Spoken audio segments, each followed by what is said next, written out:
Hello, all dearest educators. My name is Kate Kramer, and I am researching as an early educator. I currently study at the University of Wisconsin-La Crosse, majoring in early childhood, middle childhood education.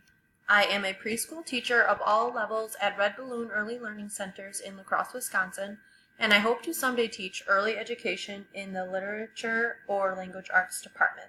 I've always had a passion for working with children and love to watch them grow and develop. I made a product for teachers and educators to share with their students on the difficult topics of whiteness, maleness, and sexuality. This product that I'm sharing will give you a variety of multimodal instructional text for your students ranging from early childhood to middle childhood education in the area of literature and language arts. I made this project by intense research on these three topics and put it all together in 3 different sections on this Google document.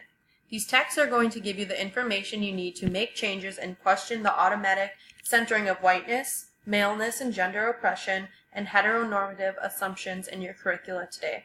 I believe I have found specific instructional text appropriate for this age group that will push the students and yourselves to be active and make a change. To start, Part 1, How to Question and/or Resist the Centering of Whiteness Assumption. The first resource is a video called The True Story of Sacagawea. This animation gives a different perspective on the Lewis and Clark expedition and Sacagawea's role in it. In most American literature, Sacagawea is seen as this heroic sidekick to Lewis and Clark, but the video shows the reality of her life. Like most stories, this original one was told from the side of the 2 white men and not from a person of color's perspective. The video for children exposes the idea that there is more than one side to every story and that every story should be heard, not hidden behind the centered white story. The next resource I found is a poem called White Boy Privilege. This is a poem from a 14-year-old boy, Royce Mann, who acknowledges white privilege and everything it has done. He not only acknowledges white privileges and the consequences, but also the barriers of other genders, races, and classes. This poem can be inappropriate at times, so I do suggest cutting out certain sections, but I think it is appropriate for middle school, and this is an amazing poem. These words are coming from a child, and the poem is a great way for students to learn and understand what it means to be privileged and what it means for those who are not. Next is another poem called My White Skin is My Privilege. This is a little section that I cut out because I think this is an important part. And this section was written by Savannah Hartman, posted in the Washington Post.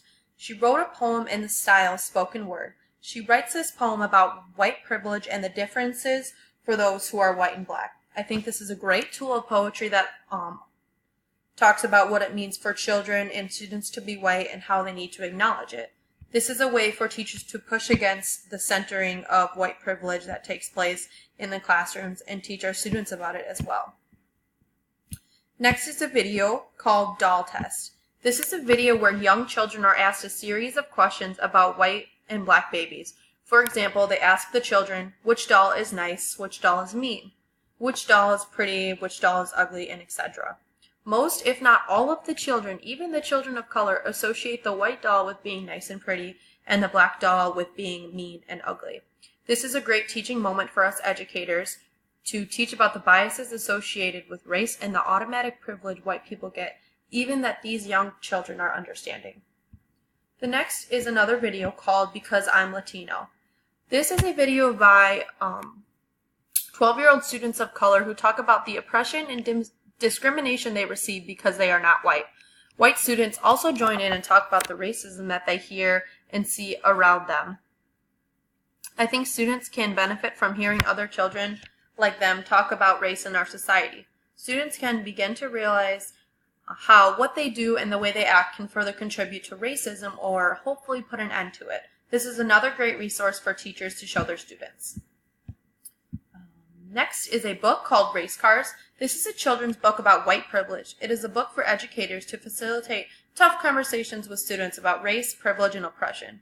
It tells the story of 2 best friends, a white car and a black car, that have different experiences and different rules while in the same race. This is an excellent resource for teachers to teach on the topic of the centering of whiteness in our society. Part 2. How to Question and or Resist the Centering of Maleness, Assumptions, and Gender Oppression. The first is a video on YouTube called Boys and Girls on Stereotypes. This YouTube video explains the stereotypes of girls and boys described by actual children. This clip really points out the major gender divide that we have in our country. It shows that even children are noticing that boys can do certain things and girls cannot, simply because they are a boy and they don't think that that's right. These children in the video question the gender roles that are pre-existing for us, including male assumptions, and is a great tool for students to see others like them learning and questioning these assumptions. The next is a book called Pearl Fairweather, Pirate Captain by Janine Sanders. This book talks about a strong and brave pirate captain who sails overseas with her crew of 24 women. The book empowers young girls to be strong, assertive, and self-confident. It also teaches boys how to respect that empowerment and embrace the value in it. This book resists the central idea that only boys and men can be pirates. Next is a song, I'll Make a Man Out of You by Donny Osmond. This is a very familiar song for children from the children's movie Mulan. This song is expressing what it means to be a, quote, true man and how to be one. This is a great resource for pushing against the centering of maleness, a resource to push against the stereotype of what it means to be a man. This is an amazing tool because it is one that children understand and a song that they know very well. Teachers can use this to their advantage to teach their students about the biases and stereotypes built in this song. Next in this section is a video called The Class That Turned Around Kids' Assumptions for Gender Roles. In this video, it demonstrates kids drawing pictures of what they believe a doctor, firefighter, and a fighter pilot look like. They draw them all as men. Then, the real-life people come in and they are all women. This video shows the children's assumptions about gender roles and the centering of maleness in our society and turns them around. This is an awesome video for students to watch in order to learn that women are and should be just as equal as men and be able to do anything that men do. Lastly, part 3, how to question and or resist the centering of heteronormative assumption and support members of the LGBTQ community. The first is a song/video called Expressing Myself My Way. This is a small animated clip that portrays how kids see themselves. It goes beyond the general assumption that everyone is heterosexual and the typical gender roles and stereotypes. It explains that children can show the world how they identify through clothing, their voice, hormones, and much more. It's a nice video for children to learn that it is okay to be outside of this heteronormative and how to respect those who are. Next is a book called Families, Families, Families by Suzanne Lang. This is a children's book that talks about all types of families. It teaches young students about the different kinds of families that exist in our society today, such as step families, two mommy families, two daddy families, mom and dad families. It goes beyond the non-traditional families and pushes against the heteronormative beliefs. This is a great picture book for children. Another book, George by Alex Gino, is a story about a child named George. When people look at George, they assume he is a boy when she knows that she is not a boy. She is a girl. She wants to play Charlotte in Charlotte's Web. This is a story that introduces transgender children into the classroom and is a great tool for teachers to introduce the topic and support students that are members of the LGBTQ community. Another book, Who Are You? By Brooke Pessin Wedby.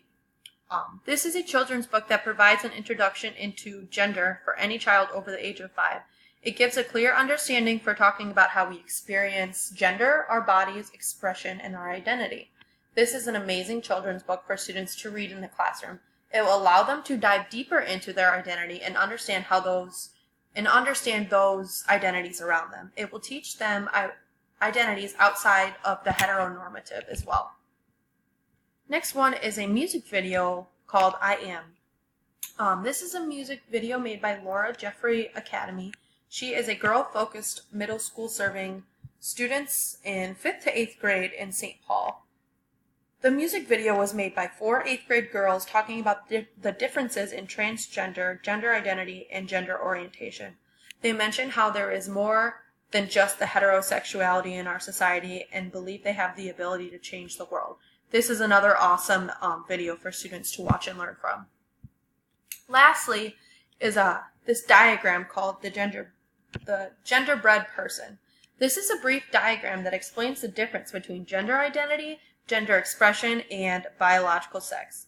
This is a tool that students can use and fill out on their own if they would like to. Just another material that is exploring and diving into other identities than the heterosexual and heteronormative in our society. So in conclusion, I hope you enjoyed my product and you find it useful. I hope you can incorporate these materials into your lesson plans and your curricula to teach your students on these difficult and controversial topics. It is important to start educating our students at a young age so that they can develop their own opinions and views on these topics. Hopefully these resources will not only educate your students on resisting and questioning the center of whiteness, maleness and gender roles, and heteronormativity and LGBTQ support, but also encourage them to fight and make a change in our world. Lastly, here is a list of the resources I used and mentioned for you to access and view. Thank you very much.